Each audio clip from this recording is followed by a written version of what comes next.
Martin Luther, Bapak Ibu sekalian, ya, itu dia bilang apa? Kristus, juru selamat kita, adalah buah sejati dan alami dari rahim perawan Maria. Hal ini terjadi tanpa campur tangan seorang manusia, dan setelah itu dia tetap perawan. Jadi Bapak Ibu sekalian, Martin Luther itu bapak reformasi, berdasarkan buku-buku yang saya baca, itu kesimpulannya adalah dia mengakui bahwa Bunda Maria itu adalah perawan selamanya. Kemudian Calvin, dia membantah kalau istilah saudara-saudara Yesus itu adalah saudara kandung. Tapi dari sini saja sebetulnya sudah bisa ditarik kesimpulan bahwa kalau itu bukan saudara kandung, berarti Yesus tidak mempunyai saudara kandung. Yang ketiga, Ulrich Zwingli. Zwingli dengan teguh percaya bahwa Maria menurut kata-kata Injil sebagai seorang perawan murni, melahirkan anak Allah bagi kita, dan dalam melahirkan serta setelah melahirkan dia tetap menjadi seorang perawan yang murni dan utuh selamanya. Ini membuktikan bahwa teks sumber gereja Ortodok dan gereja Katolik adalah sama, karena mereka bersumber dari Alkitab yang kanon. Kita tahu gereja Ortodok dan gereja Katolik adalah gereja mula-mula, gereja yang dibangun oleh para rasul. Dia mempunyai suksesi, Bapak Ibu sekalian. Ini sedikit berbeda dengan gereja Protestan yang tumbuh di mana-mana, yang kalau mau ngomong itu kan agak nggak enak juga ya. Kan banyak gereja-gereja itu yang dibangun nggak jelas dari mana asalnya, ajarannya bikin sendiri-sendiri, Alkitabnya pakai yang salah 6577. Itu yang membuat kekacauan. Akhirnya gereja Protestan hanya dalam 500 tahun sudah 60.000 golongan sekarang. Ortodok cuman pecah satu kali sama Katolik. Katolik cuman pecah satu kali, tapi Protestan pecah berkali-kali, sudah puluhan ribu sekarang ini.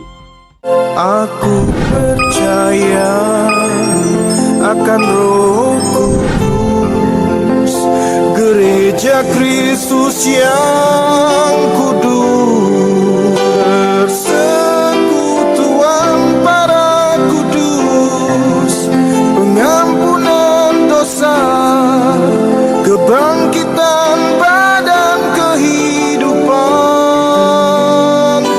yang kekal.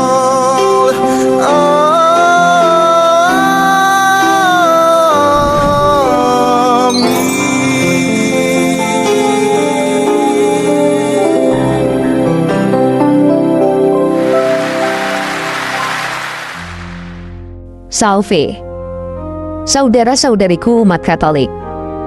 Apa yang diangkat oleh Pendeta Dr. Yonatan Purnomo adalah sebuah fakta sejarah dan teologis yang sangat kokoh.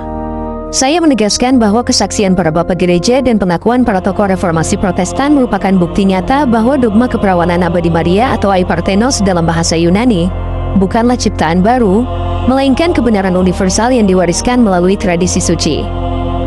Gereja Katolik tidak hanya bersandarkan pada kitab suci atau sola scriptura, melainkan pada dua pilar wahyu ilahi yang saling melengkapi, kitab suci dan tradisi suci yang dijaga oleh magisterium. Tradisi suci bukanlah adat istiadat manusia, melainkan firman Allah yang dipercayakan Kristus kepada para rasul dan diteruskan secara lisan di bawah bimbingan Roh Kudus. Mari kita bedah secara lengkap dan detail bagaimana para bapak gereja dan tokoh reformasi memandang keperawanan abadi Maria. Kesaksian para bapak gereja dan pengakuan para tokoh reformasi Protestan merupakan bukti nyata bahwa dogma keperawanan abadi Maria atau aiparthenos bukanlah ciptaan baru, melainkan kebenaran universal yang diwariskan melalui tradisi suci. Gereja Katolik tidak hanya bersandarkan pada kitab suci, melainkan pada dua pilar wahyu ilahi yang saling melengkapi, kitab suci dan tradisi suci yang dijaga oleh magisterium. Tradisi suci bukanlah adat istiadat manusia, melainkan firman Allah yang dipercayakan Kristus kepada para rasul dan diteruskan secara lisan di bawah bimbingan Roh Kudus. Apa yang diangkat mengenai kesaksian para bapak gereja dan bapak reformasi ini membuktikan secara gamblang bahwa kebenaran tersebut melintasi batas-batas institusional. Jika kita menilik kesaksian para bapak gereja, yang merupakan para teolog dan pemimpin jemaat pada abad-abad awal, keperawanan Bunda Maria dipandang sebagai tanda kemurnian iman gereja yang tak tergoyahkan. Origenes yang hidup dari tahun 184 hingga 253 Masehi, salah satu teolog terbesar dari Alexandria, menegaskan dalam komentarnya terhadap Injil Matius bahwa kesucian Maria tidak boleh diragukan karena tidak ada anak lain dari Maria selain Yesus. Bagi Origenes, Yesus adalah buah pertama dari keperawanan sejati, dan menganggap Maria memiliki anak lain setelah melahirkan Sang Sabda adalah bentuk kebutaan rohani terhadap kesucian Allah.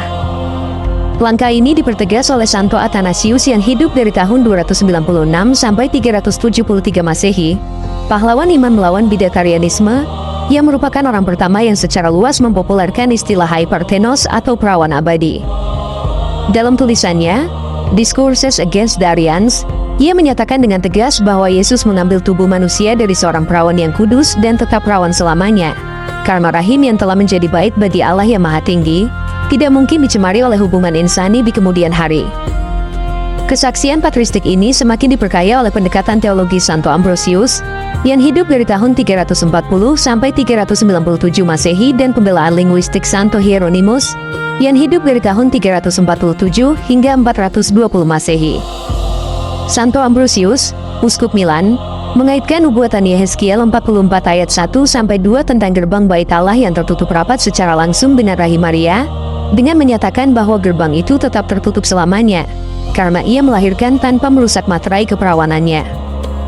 Di sisi lain, Santo Hieronymus, ahli Alkitab terbesar Gereja Purba yang menerjemahkan Alkitab ke dalam bahasa Latin Vulgata, menulis risalah apologetik legendaris The Perpetual Virginity of Blessed Mary, untuk membantah klaim bahwa Maria memiliki anak lain. Hieronymus membedah bahasa asli Alkitab dan membuktikan secara linguistik bahwa kata saudara atau adelphao merujuk pada sepupu atau kerabat dekat, dan kata sampai atau heos tidak berarti situasi berubah setelahnya. Rangkaian pengajaran purba ini dirangkum dengan sangat indah oleh Santo Agustinus yang hidup dari tahun 354 sampai 430 Masehi dalam khotbahnya yang terkenal, yang menegaskan bahwa Maria tetap seorang perawan dalam mengandung putranya, perawan dalam melahirkannya, perawan saat menggendongnya, perawan saat menyusuinya, dan selalu tetap seorang perawan atau Virgo Perpetua, sebagai sebuah mukjizat total dari Allah. Hal yang seringkali terlupakan dalam sejarah modern adalah bagaimana para tokoh reformasi pada abad ke-16 ternyata mempertahankan teologi Marianis ini dengan sangat ketat dan konsisten. Martin Luther, sang tokoh reformasi utama, mempertahankan penghormatan yang sangat tinggi kepada Bunda Maria sepanjang hidupnya. Dalam khotbah Pesta Kabar Sukacita pada tahun 1532, Luther menyatakan dengan tegas bahwa perawan Maria tidak memiliki anak-anak lain setelah Yesus, dan sebutan saudara-saudara Yesus dalam Injil hanyalah merujuk pada kerabat dekat. Luther memegang teguh keyakinan bahwa Maria adalah perawan sebelum, saat, dan setelah melahirkan atau semper Virgo. Nada yang sama juga disuarakan oleh John Calvin, pendiri tradisi Calvinis, yang justru mengecam keras orang-orang yang menggunakan teks Matius 1 ayat 25 untuk mengklaim bahwa Maria memiliki anak lain. Dalam komentarnya mengenai Injil Harmoni, Calvin menulis dengan tajam bahwa tidak ada orang yang akan memegang pandangan bahwa Maria mempunyai anak lain kecuali mereka yang bebal, gila, atau suka bertengkar, serta menyetujui bahwa sebutan saudara Yesus adalah idiom Yahudi untuk menunjuk sepupu. Ulrich Zwingli, tokoh reformasi Swiss, bahkan mengutuk siapa saja yang menolak keperawanan abadi Maria karena ia sangat percaya bahwa Maria tetap menjadi seorang perawan yang murni dan tak bernoda untuk selamanya. Sebagai kesimpulan teologis dan penegasan iman, kesaksian sejarah yang luar biasa ini membawa kita pada satu kesimpulan yang mutlak. Keperawanan abadi Maria adalah iman Kristen yang asli, murni, dan universal. Jika para bapak gereja awal yang hidup dekat dengan zaman para rasul mengajarkannya, dan bahkan para tokoh reformasi yang menolak kepemimpinan kepausan sekalipun, tetap mengakui keperawanan abadi Maria, maka sungguh sebuah kekeliruan jika ada orang Kristen zaman modern yang justru menyerang kehormatan sang perawan suci. Gereja Katolik, melalui Konsili Efesus tahun 431 Masehi dan Konsili Konstantinopel kedua tahun 553 Masehi, telah memeteraikan kebenaran ini bukan untuk mendewakan Maria, melainkan untuk melindungi kemurnian doktrin tentang keilahian Yesus Kristus. Rahim Maria adalah tabut perjanjian baru yang kudus, dan sekali Allah bersemayam di sana, tempat itu dikuduskan untuk selamanya. Mari kita bersyukur atas kesaksian Pendeta Dr. Yonatan Purnomo yang berani menyuarakan kebenaran sejarah ini. Sekarang mari dengarkan pemaparan beliau. Santa Maria, Bunda Allah dan Perawan Abadi, doakanlah kami. Mari kita lanjutkan. Sekarang saya ingin berikan pernyataan bapak-bapak gereja awal, ya. Pertama, Origen bilang ya, Maria memang ibu dari seorang manusia, tetapi Maria tidak pernah mengenal pria. Maksudnya, mengenal itu dalam bahasa Yunani Bapak sekalian itu pakai kata ginosko ya. Itu dalam bahasa Ibrani pakai kata yada. Nah, yada itu nanti eufemismenya adalah bersetubuh. Padahal itu artinya mengenal. Nah, di dalam teks bahasa Yunani di dalam Matius 1 ayat yang ke-25 itu juga pakai kata ginosko Bapak sekalian ya. Jadi arti mengenal itu artinya berhubungan intim.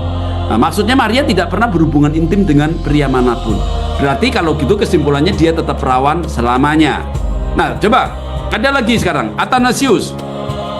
Kalau Anda mau tahu pikiran Athanasius tentang Bunda Maria itu siapa, kesimpulannya kira-kira seperti ini. Sebab Maria itu tidak hanya tetap perawan sebelum kelahiran, tetapi keperawanannya juga tetap utuh setelah kelahiran. Ini kata-kata Athanasius. Saya ambilkan Anda kesimpulannya. Kemudian Jerome tahun 347 sampai 420 dia hidup. Dia bilang apa? Maria adalah perawan sebelum kelahiran, perawan saat kelahiran, dan perawan setelah kelahiran. Nah, Ambrosius dia lahir tahun 339, mati tahun 397. Dia bilang, pintu ini akan tertutup dan tidak akan dibuka, dan tidak ada pria yang akan melaluinya, karena Tuhan Allah Israel telah masuk melalui pintu ini, dan pintu ini akan tetap tertutup. Dia mengutip dari Yehezkiel 44 ayat yang kedua. Agustinus dia bilang, seorang perawan mengandung, seorang perawan melahirkan, dan seorang perawan tetap selamanya. Ini bapak-bapak gereja, walaupun nanti ada satu orang yang namanya Helvidius yang kemarin sudah saya ceritakan kepada Anda, yang dibantah nanti sama Calvin. Sekarang kita cari pernyataan daripada bapak-bapak reformasi. Tadi kan dari bapak-bapak gereja mula-mula kan, sekarang kita cari reformasi bagaimana. Martin Luther Bapak Ibu sekalian ya, itu dia bilang apa? Kristus juru selamat kita adalah buah sejati dan alami dari rahim perawan Maria. Hal ini terjadi tanpa campur tangan seorang manusia, dan setelah itu dia tetap perawan. Jadi Bapak Ibu sekalian, Martin Luther itu bapak reformasi, berdasarkan buku-buku yang saya baca, itu kesimpulannya adalah dia mengakui bahwa Bunda Maria itu adalah perawan selamanya. Kalau Anda mau baca, cari sendiri bukunya Luther ya. Anda cari buku itu, Luther Works ya. Kemudian Calvin. Nah, saya ulangi lagi, kemarin saya sudah ceritakan kepada Anda. Calvin tidak bicara soal keperawanan karena dia tidak mau, bagi dia tidak ada gunanya berbicara sesuatu yang tidak relevan, yang tidak ada hubungan dengan iman dan dengan keselamatan. Oleh sebab itu dia hanya mengomentari tentang saudara-saudara Yesus. Dia membantah kalau istilah saudara-saudara Yesus itu adalah saudara kandung. Tapi dari sini saja sebetulnya sudah bisa ditarik kesimpulan bahwa kalau itu bukan saudara kandung, berarti Yesus tidak mempunyai saudara kandung. Yang ketiga, Ulrich Zwingli. Nah, Ulrich Zwingli ini kira-kira hidup sejaman dengan Martin Luther, dengan John Calvin, sama Zwingli ya. Tiga orang ini satu zaman. Nah, sekarang kita lihat Zwingli. Dia ini salah satu tokoh di dalam gereja reformasi yang sangat berpengaruh ya. Zwingli dengan teguh percaya bahwa Maria menurut kata-kata Injil sebagai seorang perawan murni, melahirkan anak Allah bagi kita, dan dalam melahirkan serta setelah melahirkan dia tetap menjadi seorang perawan yang murni dan utuh selamanya. Nah, Bapak Ibu sekalian, berdasarkan data yang saya berikan, Anda bisa lihat bahwa tokoh-tokoh reformasi, terutama Martin Luther dan Zwingli, itu percaya bahwa Maria adalah perawan selamanya. Nah, sedangkan Calvin dia tidak mau bicara tentang keperawanan Maria, tetapi dia menyanggah bahwa saudara-saudara Yesus adalah saudara kandung. Nah, jadi kesimpulan awalnya bagaimana? Satu, hampir semua bapak-bapak gereja mula-mula kecuali Helvidius dan bapak-bapak reformasi seperti Martin Luther, Zwingli, John Calvin, nah semuanya menyatakan bahwa Bunda Maria tetap perawan selamanya, kecuali John Calvin ya. Dia tidak bicara soal keperawanannya, tapi dia bicara soal saudara Yesus itu bukan berarti saudara kandung. Nah, pertanyaannya sekarang Bapak sekalian, terus bagaimana sekarang? Mengapa pendeta-pendeta Protestan modern sekarang itu mengatakan bahwa Bunda Maria itu memiliki anak-anak lain setelah Yesus? Kemudian mereka itu bukan cuma mengatakan itu, mereka juga menolak doktrin Maria perawan selamanya. Nah, untuk itu saya berikan jawaban awal dulu ya. Nah, kenapa kok begitu? Karena umat Protestan modern telah disesatkan oleh penggunaan Alkitab yang tidak kanon. Karena yang Anda baca itu Alkitab yang tidak kanon, Bapak Ibu sekalian. Saya rasa umat Katolik sama umat Ortodok itu juga kesulitan. Kalau mereka semuanya tuh Katolik dan Ortodok menggunakan LAI, dia akan kesulitan untuk menjawab Matius 1 ayat 25. Karena Matius 1 ayat 25 terjemahan LAI itu memberikan indikasi bahwa Yosef setelah Maryam melahirkan itu disetubui. Padahal itu salah, Bapak Ibu sekalian. Oke? Sekarang kita akan membuktikan di mana salahnya. Pembuktian kajian biblika. Kita mulai dari perbedaan teks sumber mengakibatkan perbedaan terjemahan. Oke, saya terpaksa memberikan sedikit disclaimer lagi Bapak Ibu sekalian ya. Pada bagian ini pembahasan dibatasi hanya pada pembuktian teks kanon dan tidak kanon. Pada bagian ini tidak dibahas tentang terjemahan yang salah, melainkan langsung membandingkan terjemahan gramatika dari Alkitab terjemahan Biblikos dan Alkitab terjemahan Saksi Yehova dan Alkitab terbitan LAI. Saya nanti akan menerjemahkan punyanya Biblikos, benarnya saja bagaimana, tapi yang terjemahan kesalahan dari LAI saya akan bahas, nggak terlalu panjang Bapak sekalian, hanya menunjukkan salahnya di mana ya, dengan satu contoh atau dua contoh saja ya. Kemudian saya menerima masukan atau kritik berdasarkan kajian ilmiah yang disertai dengan bukti-bukti kajian dan bukti-bukti referensi yang sah. Jadi boleh, kalau Bapak Ibu merasa tidak setuju dengan saya, silakan bikin nanti kajiannya, kasih bukti-buktinya sama saya. Perbandingan teks dan perbandingan terjemahan. Mari kita mulai. Kita mulai dari bukti internal. Perbandingan teks sumber. Nah, saya tunjukin Bapak sekalian. Tadi sudah saya tunjukkan bahwa teks Bizantin dan teks Vulgata itu sama. Teks WHNU yang baru muncul 1881 tidak sama. Jadi apa maksudnya? Yang WHNU ini digunakan oleh Saksi Yehova dan oleh LAI. Jadi kalau gereja Ortodok di Indonesia, gereja Katolik di Indonesia pakai punya WHNU, Anda akan kesulitan sendiri nanti. Kenapa? Kitabmu yang asli yang di Yunani dan yang di Roma itu tidak sama dengan yang digunakan oleh LAI. Saya berharap dari pihak Katolik ya, itu bisa mengkaji ulang Alkitab yang digunakan. Karena saya menemukan bukan cuma satu, banyak sekali yang akan bertentangan dengan doktrin-doktrin daripada gereja Ortodok dan gereja Katolik. Saya terbuka kalau ada dari pihak Katolik nanti ingin berbicara dengan saya. Ini Bapak Ibu sekalian, saya sudah berikan kajiannya dalam bahasa Latin yang saya kasih warna merah ini Bapak Ibu sekalian, ya. Kemudian bahasa Yunani. Ini dua yang warna merah ini ada. Coba nanti Anda pelajarin. Kalau Anda bisa bahasa Latin dan bahasa Yunani, Anda bandingkan sendiri. Saya berikan kesimpulan aja. Teks sumber Sinaiticus, Vaticanus, dan WHNU tidak ada frasa pada warna merah. Jadi warna merah ini nggak ada. Nah kalau yang warna hijau ini Bapak sekalian, itu bahasa Latin memang tidak mempunyai artikel ya. Nah di sini ada ton prototokon, ini juga tonnya tidak ada. Dia langsung pakai primogenitum. Tapi intinya sama. Jadi ini bukan dibuang, memang struktur bahasanya tidak memiliki artikel. Beda dengan bahasa Yunani yang mempunyai banyak artikel ya. Yang kedua, ini membuktikan bahwa teks sumber gereja Ortodok dan gereja Katolik adalah sama. Karena mereka bersumber dari Alkitab yang kanon. Kita tahu gereja Ortodok dan gereja Katolik adalah gereja mula-mula. Gereja yang dibangun oleh para rasul. Dia mempunyai suksesi Bapak Ibu sekalian. Ini sedikit berbeda dengan gereja Protestan yang tumbuh di mana-mana, yang kalau mau ngomong itu kan agak nggak enak juga ya. Kan banyak gereja-gereja itu yang dibangun nggak jelas dari mana asalnya. Ajarannya bikin sendiri-sendiri. Alkitabnya pakai yang salah 6577. Itu yang membuat kekacauan. Akhirnya gereja Protestan hanya dalam 500 tahun sudah 60.000 golongan sekarang. Ortodok cuman pecah satu kali sama Katolik. Katolik cuman pecah satu kali, tapi Protestan pecah berkali-kali, sudah puluhan ribu sekarang ini. Setiap hari kayaknya itu muncul satu sinode baru itu sekalian. Di dunia loh ya. Jadi di dunia ini entah di mana pokoknya setiap hari itu muncul satu sinode.